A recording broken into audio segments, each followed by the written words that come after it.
Au monde de Kuala, l'église est dans la rue. Et quand on parle de l'église, l'église est l'église de réveil. Ezalina, Libanda, Ezo, Patapatabo. Nous devons trouver, c'est l'amour. L'amour héritier. Est-ce que l'héritier est nécessairement à bon moment? Tout le monde a fait la Kepambi. Est-ce que faire la tiki musique à Keikuna? Yami balé héritier à Keikuna. Ça dit quoi? On a le pasteur Moïse Mbi. Tout est ça à concurrence à Makamoyanzan. Yaka Bengi. Héritier, c'est bon. Asa repatant, c'est bon. Tu es un musicien de Bassara Kawale, c'est pas bien, c'est bon. Mais Oyo Bakende allait. Oyo Bakende, Basaraka na yo Bakende. Ndengeni na bengi bango ba ya wana teke basambele longo, basa réconcilier. Yo ko benga héritier ya, pas un musicien. Pierre Kapesa mena stade. Et au tika ba Pierre Kapeka. Ndenge nini Oyo Bakende, ba petit na yo bozaraka na bango bien. Oh basala yo ba iliani bazonga majabo ni senga pona nini utemwa bebo bino ba pasteur boza na mbongo belo bozo sala yango nana salata moi course ya ba mwela ka ko pesa bango. Si cette œuvre de Majab vient des hommes et kokufa, mais si ça vient de Dieu, personne ne peut le détruire. Ne courez pas de risques après avoir combattu contre Dieu. Et puis le soumou n'a pas allé Romains 23 ça dit péché très mort. Na 5 na yo pegi na mwana ya ndoki wana ngwa mwana munyao ya muke ba tiena mai abimisi ya taka ba demo. Yo bongo makate bona Christ te.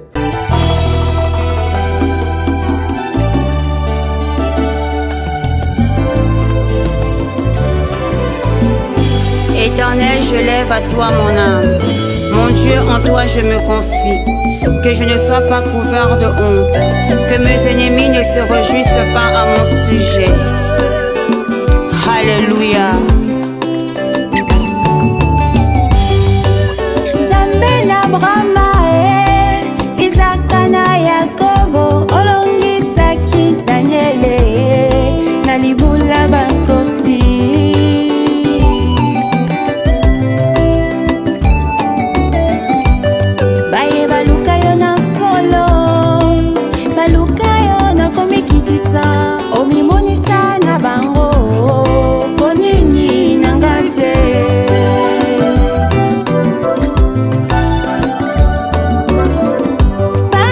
Le devoir nous appelle, mesdames et messieurs. Vous nous suivez sur Nouvelle Tendance Télévision, culture d'excellence au rendez-vous. Bienvenue à vous qui avez choisi NTV Nouvelle Tendance comme étant une chaîne d'attache et aussi vous qui prêtez une attention si particulière à ces grands magazines Vérité et Réalité. Bosolope, Lolenge, Yakobika, certainement dans vos maisons, dans des métros, dans des boutiques, partout où vous avez l'habitude de nous suivre. En tout cas, merci beaucoup. Et clin d'œil spécial à toutes nos mamans qui ont l'habitude de nous suivre pendant qu'elles sont en train de cuisiner. Je crois que c'est une très bonne chose. Nous également, nous sommes très heureux et surtout, nous continuons toujours à vous servir et nous le ferons toujours avec beaucoup d'énergie. Je crois que nous allons aborder le tout premier point, c'est la Fondation Ndélé au cœur de la nation ainsi que l'orphelinat Famille du Cœur Christ Rédempteur. À travers cette opération, pour vous qui êtes sensibles aux cris des détresses, vous avez besoin de soutenir les orphelins, le veuve, le démuni. Pensez à cette structure et certainement Dieu va tous nous bénir. Nous allons parler plus en images et on se retrouve juste après.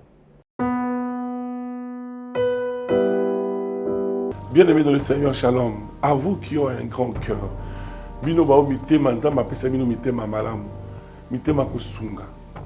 Fondation Alain Ndélé na orphelinat Christ Rédempteur, bana posa na bino, bana posa lisungi na bino, bano baboti bakenda, bano bazala moya kotanga te, bato bana besoin lisungi, bino bato wala mitema malamu, to wana posa ya lisungi na bino na orphelinat Christ Rédempteur, la Katia Fondation Alain Ndélé. Kanise loko. Eza yondolo bakie, ozanzambe ya bana bitike, yo mokolo bakie, osungaka basi bakufela mibali, pona nini pasi ya boye o nzambe. Ils ont besoin de vous, de votre pain, de votre bouteille d'eau, de votre soutien. Et ça serait une bénédiction pour vous et pour votre famille. Que Dieu vous bénisse. De retour sur ce plateau, une nouvelle opportunité avec Toronto City. Là, on se retrouve dans la commune d'Imaluku. Déjà, où vous retrouverez cette cité moderne et qui va voir le jour d'ici là. Alors, vous avez besoin, Yope Ozala Tata Lopango, Osoma Penakatia cité moderne, Oyozala, très à l'aise. Alors, suivons la pub pour avoir plus de détails et on va reprendre juste après.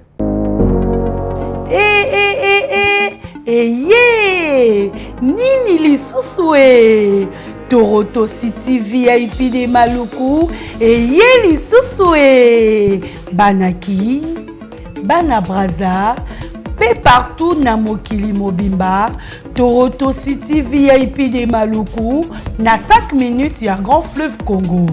Ndeko papa, ndeko mama, mwana poto, olingi otonga ndako na yo na bisika ya kimia, olingi opema malamu.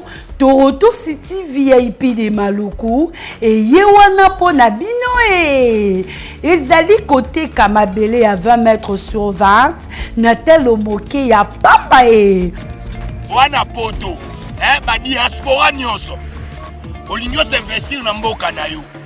Toronto City VIP de Maluku epesa to ezoteka ba espace kitoko. Toza 5 minutes ya mai atuni tala lo bansa mutema tokokoma place oza ndenge nini tolonga kolongwa place naza tiomona presse topasola nzela tala ngai muninga mbongo mukie menafandika wana 20 sur 20. Olingi oliambisi ba fruit na talo moke kimambango welela zwa mabele na yo na Toronto City VIP de Maluku. Tozali pembeni ya zone économique ya Maluku, pe pembeni ya cité Vodacom. Pona ozwa esika na yo na Toronto City VIP de Maluku, eza simple. Benga Papa Willy Mafuta na numéro oyo +1 90 57 30 15 40. Toronto City VIP de Maluku.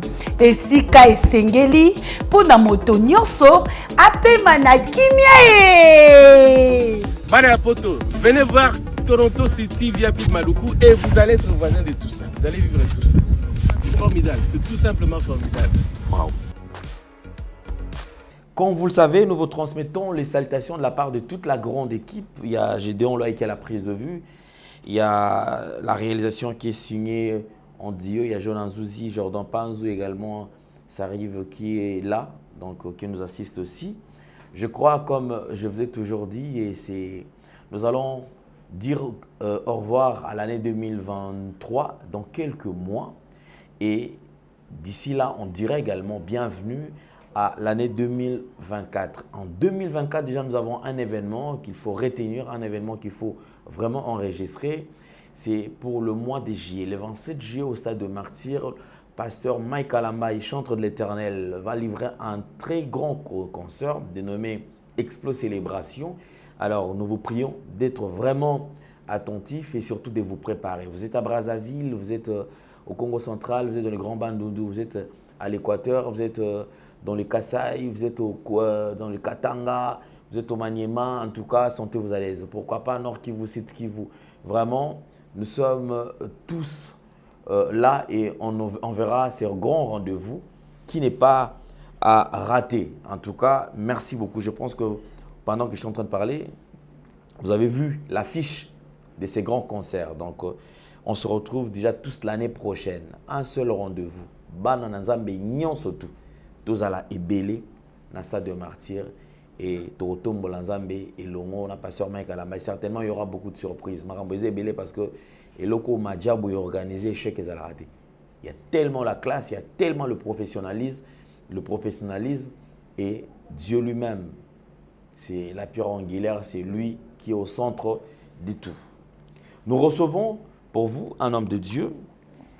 C'est un prophète, il est analyste, il est aussi quelqu'un qui aime la patrie. Et depuis des temps et des temps, parmi Bandeko Bazara, défendre le christianisme, c'est-à-dire il en fait partie. et c'est lui notre invité. Mais avant de le recevoir, parlons de cet événement, un événement déjà qui est déjà là, dans quelques jours. Donc déjà, c'est ce que vous êtes en train de voir derrière moi, les décors. Donc au fond, mais les gens vont voir que nous avons changé de décor. Derrière nous, vous remarquerez qu'il y a ces affiches que nous avons posées. Donc c'est les Congo pour Christ, CPC en sigle. Donc 2023, grande campagne d'évangélisation et de guérison miracle. Du vendredi 18 août au dimanche 20 août. Comment ça va se passer? Donc avec comme orateur, c'est avec l'évangéliste international Kiziami Nakibila, Jean Oscar, l'homme de Si ton Dieu est mort. Et c'est les miens. Ça me rappelle encore ces années-là. Vous savez, cette année-là, ceux qui disent si ton Dieu est mort, et c'est les miens. Donc, il faut vraiment au bon moment. Cet homme a servi le Seigneur. Il a fait preuve. Je crois qu'on lui doit beaucoup de respect. Donc, le 15 au 17 août. Donc, du 15 au 17 août, nous aurons conférence des ministres, serviteurs de Dieu et servants de Dieu, de 8h30 à 12h30. Lieu, assemblée des YOLO, assemblée du YOLO. Voilà. 6 chaussée de Kimwenza, numéro A8, quartier YOLO Sud, croisement des avenues Kimwenza et Capella, dans la commune de Kalamu. Là, c'est du 15 au 17. Et du vendredi 18 au dimanche, là, tu as Grand Liboulou. À partir de 12h, heure de Kinshasa, au stade de Martyr, événement et bandit, tous à la Ebele, tout comme Sanzambe, tout Molanzambe, et je te dirais, c'est si ton Dieu est mort, si toi tu doutes avec les dieux des autres, essaye ces dieux, je pense qu'il sera au rendez-vous. Peignons sur vous allez bien. Nous saluons l'homme de Dieu, Kiziami Nakibila Jean Oscar. Je pense que nous l'avons reçu sur notre plateau et on a parlé de beaucoup de choses. Après, événement au Tokozongile parce qu'il a beaucoup de choses à dire, mais toi le bakolobi ça est bien été. Biso Tokolobi c'est tout pour Bananzambe bénéficier nango. Prophète Ngefa, bonjour et bienvenue. Bonjour Ndeko Alain le professionnel Nzambe à Pambolayo. Amen. Ce que moni na Otizamba na commune d'à côté directement na ye awa parce que bandoki basilité. Bandoki basé belé na niveau nyonso. Et puis si me passe na motema na Otizamba le. Na Otizamba ndeko moni na commune d'à côté parce que loko il faut to lobelango bato bayoka yango. Alors to bani na émission to bana na prière. Mais tout le monde comme quoi était pas forcément nature mes chers frères. Botika nature ça musana. Mon colon nature c'est Dieu. Tant on forcer nature na likambo songolo baye bayo eza mawa mingi. Ngai ngefa na botami na famille à l'arte. Papa na ngai directeur école primaire, maman na ngai maîtresse. Nazaki moto généraux colonel té. Mais tant on ngefa tant on a koki. Et je donne la gloire, l'honneur et pas ensemble. Na sala kabalit nanga na ba valeur. Na sala kabalit nanga na batu ya malonga. Na sala kabalit nanga pona ba irésité. Tout ça na pona ko dénoncer, ko telemela misala nyonso ya satana na kati na église chrétienne. Pona ko banda to bonde la Nzambe. Datana tike mission na boko na yo loba. Mituna il y a Alendele, DG, Biyano Nangai. Jérémie 33, verset 3, na 5 et na évoqué Saint-Esprit contre Kati Nangai, na lo babo solo et Tikakabo solo. Il y a un bandana biso pour ceux qui sont biso, comme on a tapé la moine, na molimo santo. Amen. Amen. Alors, prophète Ngefa, c'est notre invité. Alors, Lélo, déjà, la moni. Clément a bien parce que Oti Zamba. Oti Zamba, Oti Zamba. Pour soutenir Kiziami Nakibila. Voilà. Les colonies sont toutes bando Kanate Yosa non Zamba. Na Zamba, na Kizamo comme on a Kekuna parce que au moni de Kuala, l'église est dans la rue. Et quand on parle de l'église, l'église est l'église de réveil. Ezalina libanda ezo patapatabo. Il faut Nzambe abimsa moto moko a ressusciter pour azonga sta valeur l'église. Il y a un moment qui tato qui dit Nakibila boyebi. Et c'est loko ya sikate. Ecclésiaste chapitre 1, verset 10. Il n'y a pas de nouveau sur la terre. A sali ba campagne monde mumba presque. Tango ba temps yepandaki, amonaki ba iresi, amonaki biloko mabe, amonaki ete église par terre. Nzambe a ressuscité, a telemi pour être até évangile du sali. Yango monaki ete na ko soutenir na mbongo pesa ete. Ponga mona na libanda église na libanda na la libanda bandibala la libanda. Mais là ko soutien na makasi. Yo ndi bina ngefa au prophète ngefa. Muto na sali autopsie spirituelle te. Natika tane bangungi basunga. Tangi na zai partout bangungi. Na prier na yebi milimo ebele ko bika simana des Isaïe 61 verset 1 à 4. Azali un pasteur, un évangile international. Asala ka miracle sans makiona. Et alinga ka biloko ya bosoto e kota na bana na Nzambe te. Yango moni kora am na zako prier mais ekobanda na kati ya vendredi. Je crois à partir de 12h30, 13h, vous allez plein, 3 jours plein. Et puis, bato nyos ba na matière 11h20 tout mi kumba na bango na niveau ya musa. A kata mandefu ka mukolo. So moni mandefu comme ka Yuda. Donc a kata mandefu wana kota na na campagne te. Ezai bilembo apekisaki na Nzambe te. Donc on a préparé makambo ya campagne, église baby, bandoki bakoti, bato mabe ya poloso pour le pelengode koti mais na tika mandefu nga bogare za insulte mais na pesa yo. Yango monete akokota na mandefu wana te. Akolongola mandefu wana, akozonga lokwa mosai na Nzambe, wana so asimika fire makwanze longwe. Fire dingundu ekei. Fire partout ekei. Okomona oyo automatique otomona te parce que ngai moko na kozana kati wana. D'accord, donc tozala biso surtout na stade de martyr. D'ailleurs, nous avons assisté aussi na présence na nuit de prière organisée par évangéliste Kabundu Alessa. Donc je crois qu'ils ont un acte à pour se soutenir.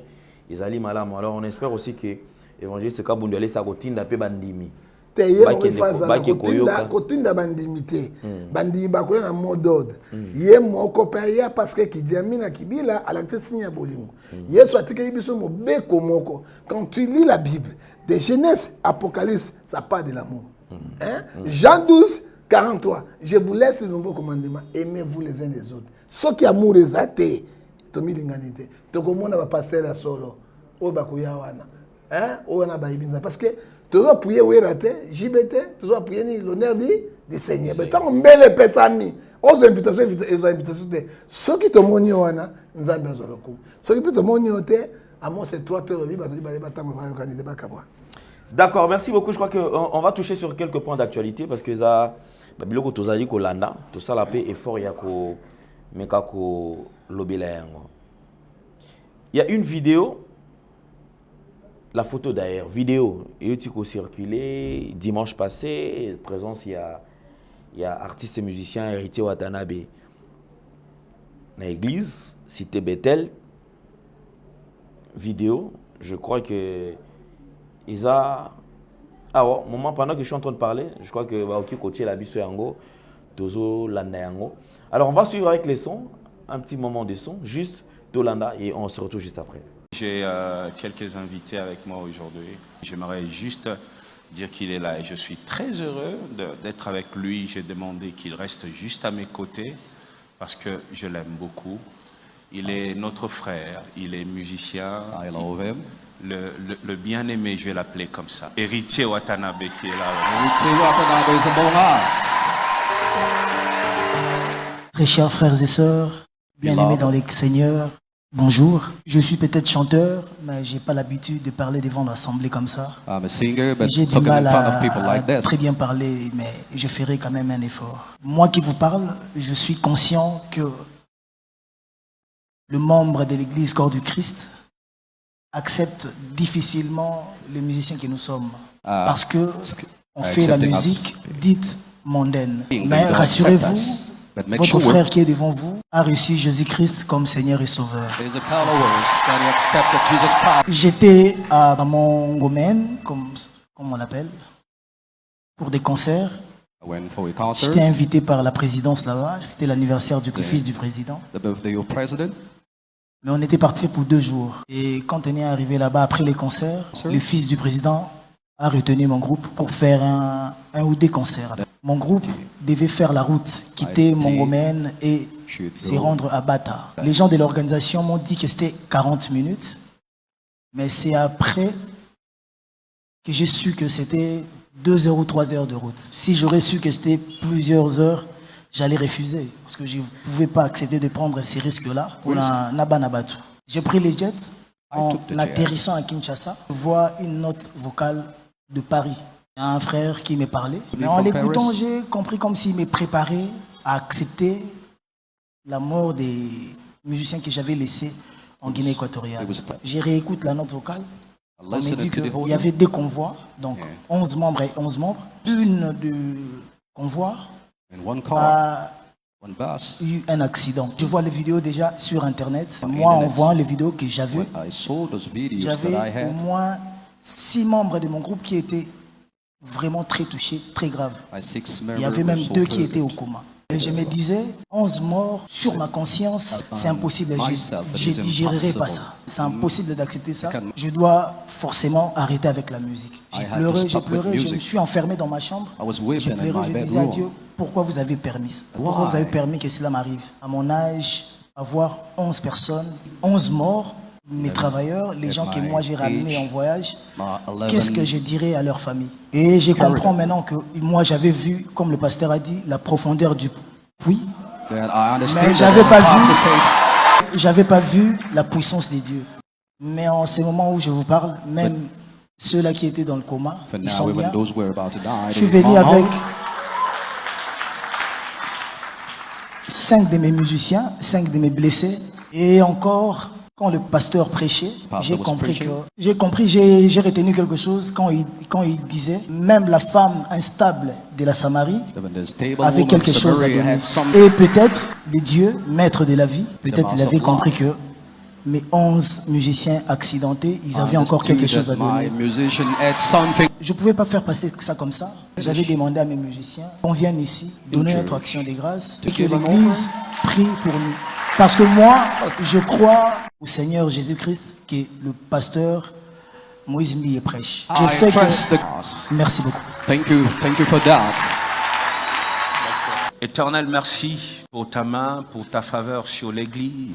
Merci pour le souffle de vie que tu accordes encore à ce groupe et à son président.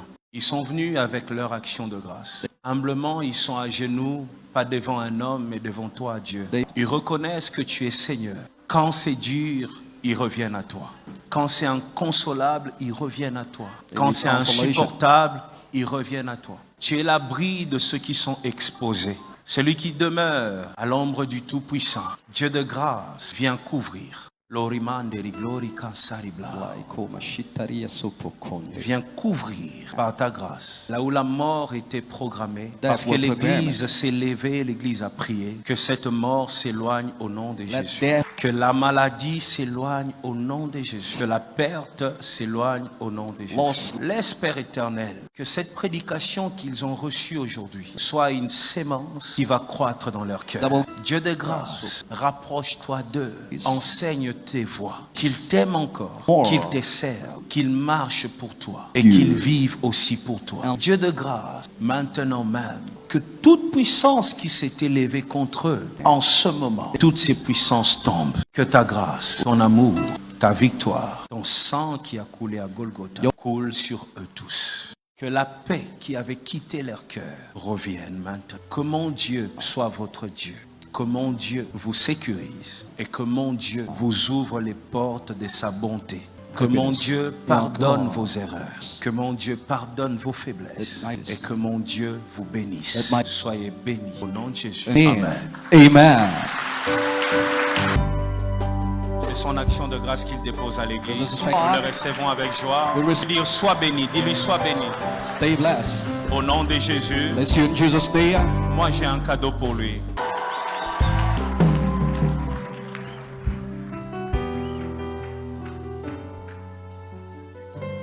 Voilà, nous sommes de retour sur ce plateau. Nous avons suivi Prophète Ngefar. Nabanzi vidéo et lobby c'est pas tout moins mingi. Né la semaine passée, la photo sur les cas qui ah to meka ekolobi la yango. Tant au tala ba image au milobela ini. Tena seka qui Vraiment, M. Alain, il faut les hommes de Dieu doivent cultiver les fruits du Saint-Esprit. Quand nous parlons des fruits du Saint-Esprit, Galates 5, verset 19, 22, nous devons trouver, c'est l'amour. L'amour héritier. Est-ce que l'héritier est nécessairement à bon moment? Tout le monde a fait la kepambi. Est-ce que faire à tiki musique à Keikuna? Yami balé héritier à Keikuna. Ça dit quoi? Dans le bien pasteur Moïse Mbi. Tout est ça à concurrence dans ma camoyanzane. Si koyo ndenge majabu Rafiki ezo sala. Juste président bango ezali Mike. Pour agombrouiller bateau esprit à bengi héritier na batonné ba sa répatance. Héritier na njungu. Héritier na midaye. Héritier mais répatance Joël chapitre 2 ayiko tika yango jamais. Et donc ça nini ayebi côté okuna il faut na ça eloko moko boye et ça la bango lokola ni or que rien ba ça la publicité à démonter. Bah ça la publicité à démonter. Vous y a bien qu'un héritier. Nzambe ici sur le fruit de Saint-Esprit c'est l'amour dans Galates 5 verset 22. La patience et la bienveillance. Mais si Alain, Yango Moni Jacques chapitre 3 verset 1 a dit mes chers frères, je vous exhorte de ne pas avoir beaucoup de prédicateurs qui enseignent l'évangile du royaume, car nous serons sévèrement jugés. Mais si Alain Dele, celui qui sont les cœurs des hommes et les restes, c'est Dieu seul. Hein? Et Proverbe 15, verset 3, les yeux de l'Éternel, tous les yeux, ils regardent les biens et les mal. Mais c'est Alain, Tozo Kende Wapi. Yekra Bengi, héritier, c'est bon. Asa répatant, c'est bon. Toi, il va me dire, c'est pas Benga, c'est bon. Mais Oyo Bakende, Alain. Oyo Bakende, Basaraka, Nayo Bakende. Ndenge ni na bengi bango ba ya wana teke basambele longo ba se réconcilier. Yoko benga motamokili. Et Bible les autres qui s'habillent to boy te token évangile parce que Matthieu 17 dit à l'obi allez prêcher dit le de ciel est proche. To benga bango ba ya mais avant Yesu bananano côté ya liloba ya Nzambe ateki na Jérusalem na mboka na ye. Si makati si na Samarie. Si makena na Galilée akomi na mokili mobimba. Hein? Yoko benga héritier ya. Pas un musicien. Pierre a fait ça dans le stade. Et au final, Pierre a fait ça. Nini, bon, bakende, a petit na yo bozara na bango bien. Oh, ba sala yo. Ba Eliane ni bazonga. Eliane azonga te. Mais na robi na yo même moto nzamba ko pardonner so. Hein? Oh, ba sala ka yo wana. Hein? Eliane moyembi munene. Attention, malgré ba pelengendu na. Bango to ba pelengendu. Na ba poloso na. Moyembi munene Eliane. Pour que bengi bango na petona te to mona so ke papa baye bakamosali na Nzambe na Matthieu 7 15 à 17 par leurs œuvres par leurs fruits na misala na bango papa hein alors epesi ngama parce que tozo kende wapi nous sommes où toza wapi na yebite ko benga héritier ye on a changé ni pour que benga boye bakene te pour sa réconciliation. Hein? Pour essayer de donc même côté à côté Bananzambe peut concurrence est commis. Concurrence on est. Lokola oazo sala tinga pe na yepo ya. Oya sali bo ngana sala. Ona sali bo na sala. Da ko ba ke Rafiki ngana benga pe héritier yesa. E ko sala biso majabu eloko te. E ko sala Mike Kalambai eloko te. E ko sala pe mutu eloko te mais bato bazo juger biso mabe. E betisi mabaku mekasi. Merci beaucoup Ngefa. Et ça, ils ont déjà ils ont dérangé. Je pense que c'est cette manière il y a qu'au vouloir détruire et l'eau quoi moninga ou connaissant que osa en même pas à mesure il y a que ça les logo mo ya malonga. Namoni Madjab Rafiki bandi. Bravo na bana na biso parce que il kanisia boy initiative ya boy. Il a fallu ezala po ezo bana quand même pendant les vacances. Ah oui, community, c'est une série, Tonini. C'est-à-dire que ceux qui sont bandits, bon monde qui bandent bazo qui mambango, liboso à télévision. Télévision, tout le monde, bana maman na biso ya soto. Et ce qui m'étonne, bana bazo yimba, baleki kutu même ba mikolo. Basa masumote. Mikolo banjobina makikeleka bango. Voilà basa masumote. Donc vous sentez bana bazo yimba vous sentez que au moins nazana bonzambe. moi no penza ayebi masumu te. Mais tout le monde est quand même un groupe d'individus, bah toi comme il conseille la campagne à Mabé, au côté et comme ils sont ma diable ils ont initié sous baba les sous alors que Batu. Je voudrais quand même Jordan sur la qui au début sur la image pendant que tu es au solo là. Ko la kisabiso ba image amiquée pour la kisake. Ma diable senga qui n'a pas parents. C'est-à-dire moi na nyon surtout sengel azala accompagner. Asili ici ko prester bazouye en charge pour le transport et que zongisa o fandaka na pasa o na fandaka na kimbantseke na fandaka na masini na mutu abumbu ngana mutu mbudi ngana fandaka Don Bosco. Ça toutes ces personnes bana nyonso to bazali accompagner ba ko zongisa bango na bandako na bango na ba conditions ya malamu pour éviter babilo comme sous. Mais tout le monde vague comme sous bande comme sous côté les mela lisusu de kongi face à la sincère.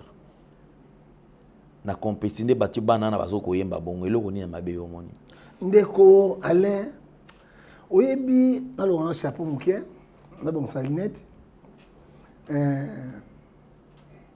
oyebi Matthieu 10 15 à 16 je vous envoie les brebis au milieu des loups, soyez prudents comme les serpents. Na kena de susu na Matthieu 11, 35 à 36. L'homme aura l'ennemi déjà de sa maison. Bande Kunangai, mes chers frères. Bande Kunangai, Madjabo Sarabinoni. Qu'est-ce que Madjabo a fait du mal dans Mboka Oyo? Mais c'est Alain, ma petit mousto, les sont là, mon thème, Kumama, papa. Madjabou a fouillé Madjabou avec son professeur, pasteur Mike Kalambaye. Bande Konangai. Tata Vandi. Pasteur Roger Amvandi. Bondo. Te vacances. Passez dans la baboti. Tikana Sansabano ya Mike Bana ba talent. Ba Mbela Nzambe. Na son azu yango vision na somme 150 verset 6. Tout ce qui esprit loue l'éternel. Où est le mal? Bande Konanga. Bana ba konti lokola banjelu.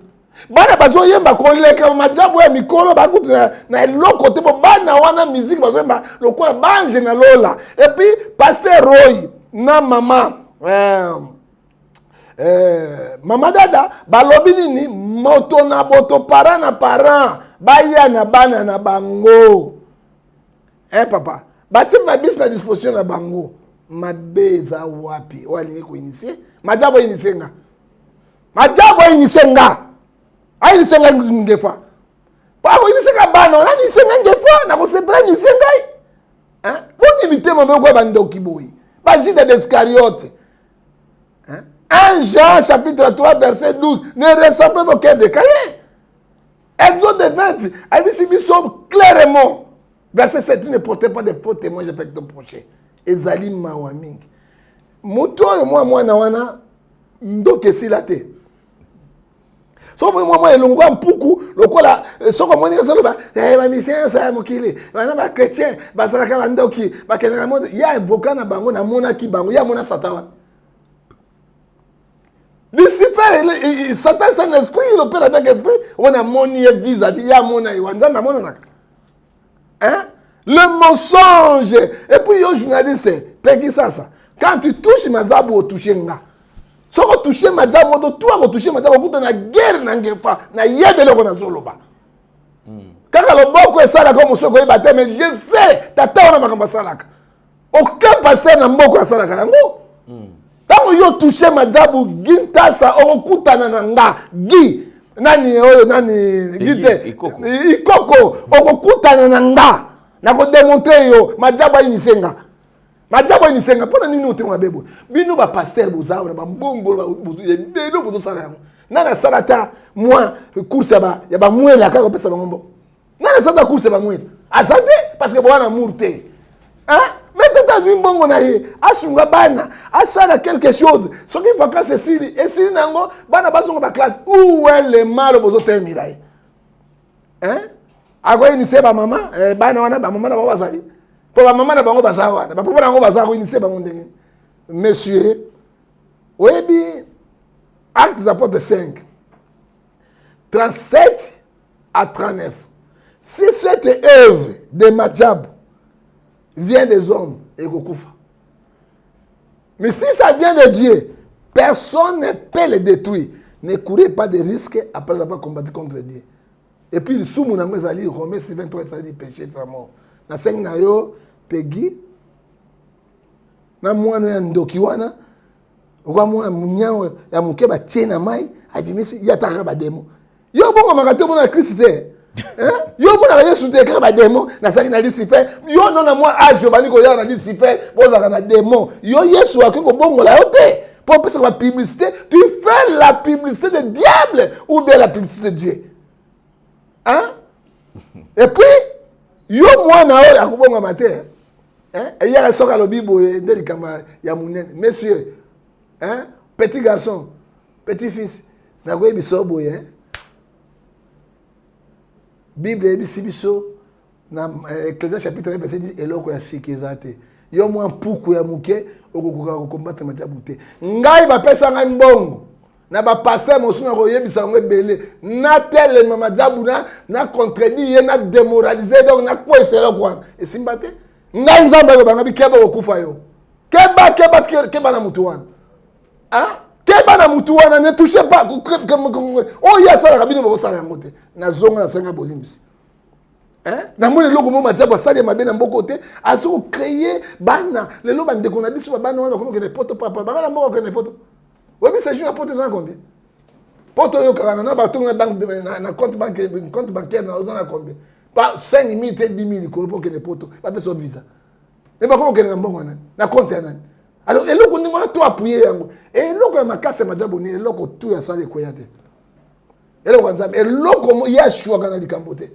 Alors botika ba barbare botika ba mitema mabe botika biloko wana bozaka Madjabu dia ndako ya bino. Ça na finga na bimoto mabe. OK? Bomba sima binda totanga dia ndako na bino. Mitema mabe. Ko finga te. Mais on va ça les publicité Satan. Hein? Moi na ba tindi ko tinda non? Hein? On Madjabu na inisa Madjabu ni sana. Madjabu pesa moto bagi nani? Madjabu pesa batelo koni. Ti le to la fela ko Madjabu te. To zela ka pe to tara be prebe yango to la kate. Bandoki. En tout cas, donc on les a Ngefa. Alors je crois que nous avons. C'est moi qui parle. Tous ont avancé Malembe. Bandoki. Il serait mieux de soutenir quand même l'initiative à Boé. Ils ont fierté. Vous savez, ceux qui sont chrétiens, ils comprennent pas sont ces chrétiens et ils ont malam. Pour déjà ceux qui chrétiens, l'or et l'argent appartient à Dieu. L'or et l'argent appartient à votre père. Parce que yo pena qui n'a mukolo bambo na maramio so tuza papa na. En principe, les chrétiens faut tous à la paix, biso ni toi la plus riche. Il y a monde. Les chrétiens en principe il fallait pas tous à la pénale plus riche il y a monde. Et puis communauté chrétienne il fallait à la pénale yango na puissance ça saranate. Mais ici quand on parle de chrétiens, il faut qu'il y ait une bassesse, bato bazo souffrir, bato bazo les chaque jour ton me dit pourquoi qu'il y a pas si après non, je prends plaisir parce que ceux qui les pauvres en Christ. Comment est-ce qu'ils ont les pauvres? Yo moninga so moi carne ozo nyonga. Papa Bible na biso na Jérémie 28 29 verset 11. Nzambe azolo babu. Je connais les projets que je t'ai créés. Projet de bonheur de malheur. Non projet de pauvreté. Soit de comme pauvre parce que mon thème na biso monene. Les kunya. Mais tata on a salani. Hein? Soko moni pasteur Roy Bond na mama dada bazali ko refléter pour la tangi Bible bien c'est 3 Philippiens chapitre 3 verset 17 à 19 bazali imitateur à Christ que ça dire que biloko yemo côté di paye mo côté amoni bato mjala abimesima parmi balé na bisimita na laisser bato il donnait à réciter bato alors amona ki ndambo ya pata nzamba pesi qu'est-ce qu'il faut faire? Si on a dit que la famille n'a tongi l'autre côté. Mais la Bible dit que dans Romains 11, 35 à 36, il y a des fils il y a des siété à tout le monde. Ce que Madjabu fait, il pasteur il prépare la vie internelle. Il a dit a sali tout. Nzambe bénir, il a dit non, il a dit appel richesse moi ndam na bateau. Apocalypse 14 peut-être les bonnes œuvres qu'on a ndaye. O bandoki ba tu vois. pasteur à mbongo basé belé pasteur ba millionnaire bazali belé nani alors qu'il y a ba moela ba coca ma colonie sur Mickey à vélo à ça ta course à vélo $200 nani atoma musa na suki wa. Merci beaucoup Ngefa. Je crois que tu as avancé parce que l'autre européen temps est belé. Oui, là otizamba. Alors il y a Balobi stade des martyrs et comme bah comment bébé ça stade des martyrs.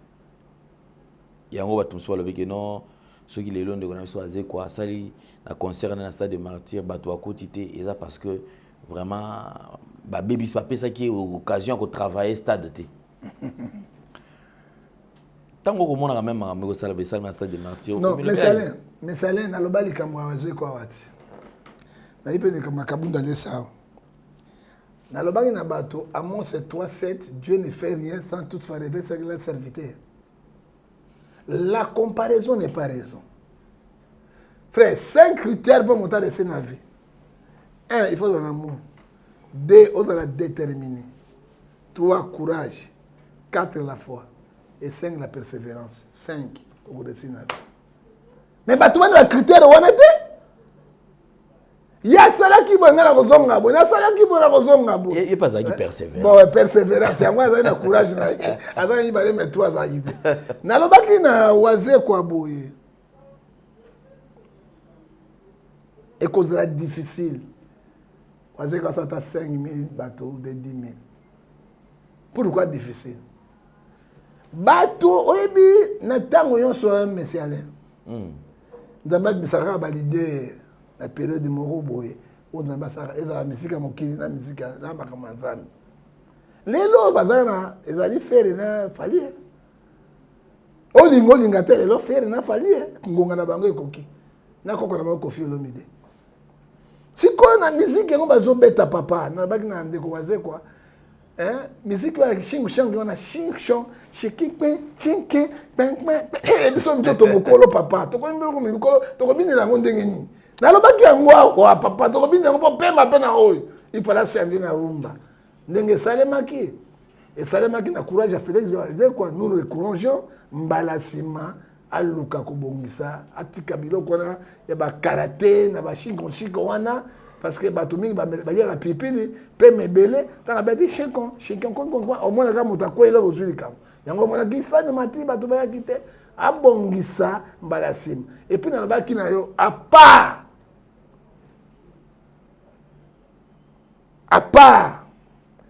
faire gola na fali popa musicien mo ko sala ta un quart stade à cause sauter à cause la sauter na côté ya bonzambe nzambe ça que pourrait faire ou aller saper akena ndenge na ye na butu a tiaki babis ba moyen belé nzambe so lokumu mais ba ko sala play okola o ti na pelouse à cause la té sauf les amis na kibila totala parce que ce qui nous a mis ça a été c'est ennemi parce que mon bon Dieu peut faire quelque chose oh batikali sima ya kijamina ba mission batikali sima na zolo bien attaquer mon sac na nzambi attaquer après fali na fere ba kukuka sur le côté de moni makambele kaki nzambi alingaki bon.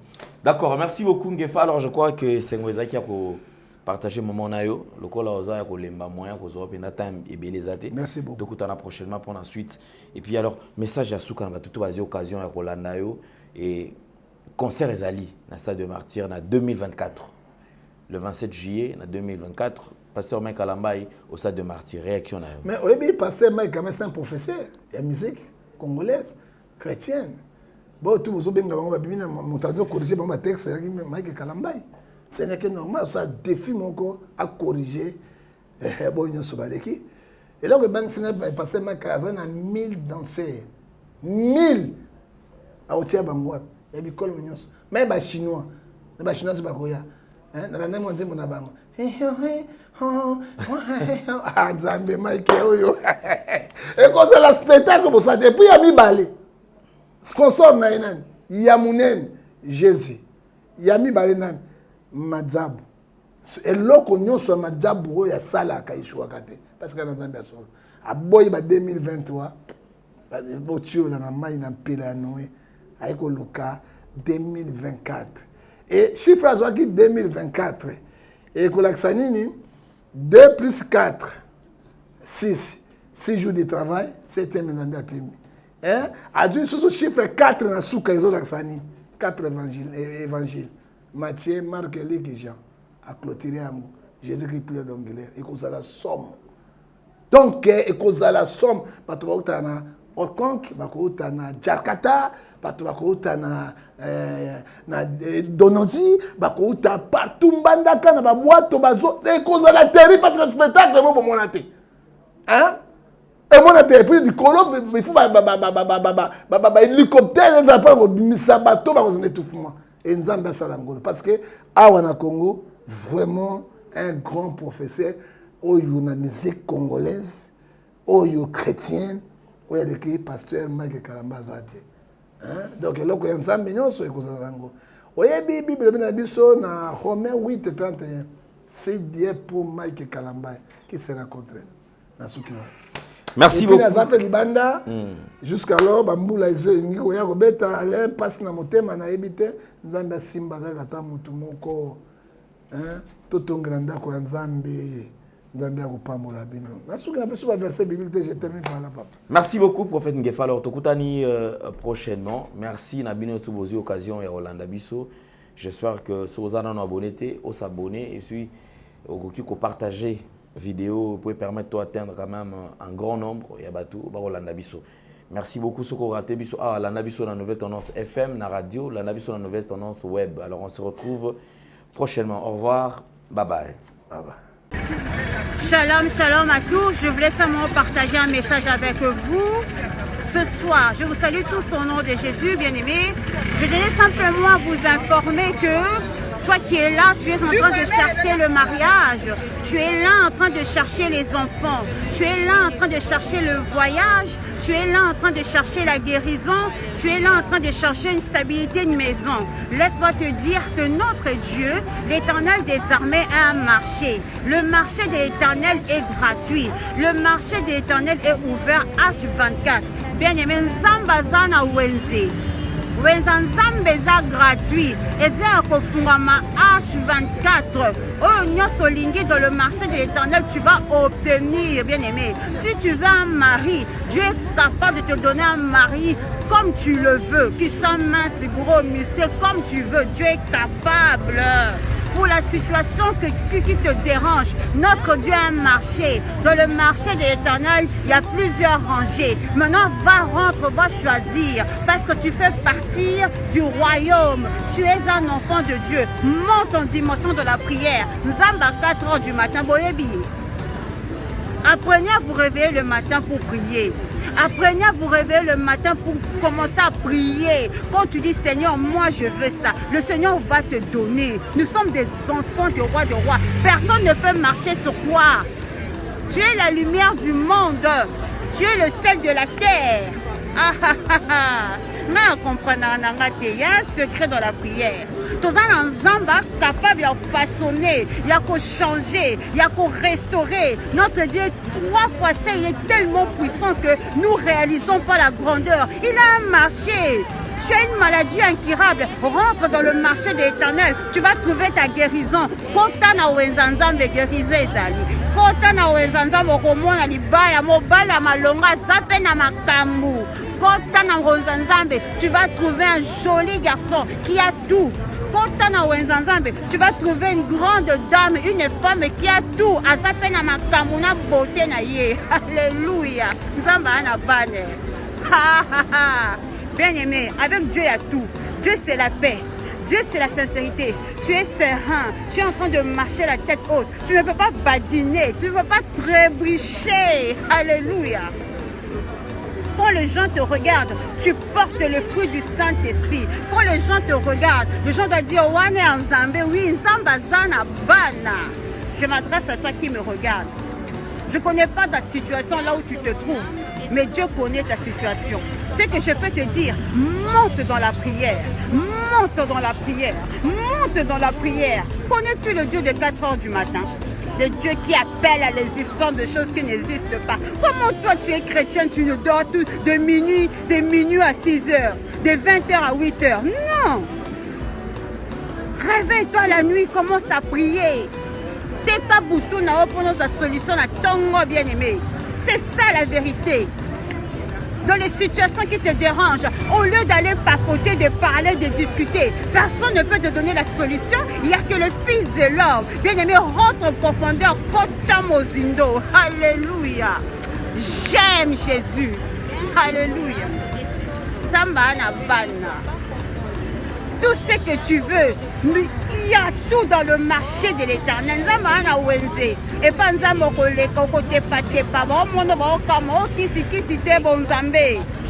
je m'adresse à une personne. La situation est pour ton problème, il y a une solution, c'est l'Éternel des armées. Il a payé un prix. Il a donné son sang pour toi. Il a tout donné. Il y a un marché. C'est le temps maintenant de prendre et de rentrer en profondeur. Dieu t'a tout donné. Dieu a dit, haha, tu as tout dans tes mains. C'est le temps de te lever. Ce n'est plus le temps de rester dans les distractions bêtes, dans les choses inutiles, les choses qui ne t'apportent rien. Tu zappes. Rentre en profondeur, regarde ton entourage, nettoie ton entourage. Alléluia. La profondeur attire la gloire de Dieu. Dieu a un marché et dans ce marché il y a tout. Tous les hommes que tu veux, toutes les femmes que tu veux l'argent, tu veux la voiture, tu veux la maison. Dieu a tout. Ah, bisous à vous chez vous là-bas. On reviendra aux zones de l'amour. Que Dieu vous bénisse.